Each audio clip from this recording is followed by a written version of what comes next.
फिर अल्लाह के नाम से जिसकी शफकत अब्दी है। कहा जाता है कि आपको अल्लाह ताला से जितने भी सवाल करने हैं उन्हें एक बॉक्स में डाल दो और बॉक्स को ताला लगा दो।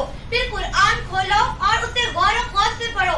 इंशाअल्लाह फिर आपका एक सवाल भी बाकी नहीं रहेगा, क्योंकि अल्लाह ताला कुरान के जरिए आपके तमाम सवालात के जवाब देगा।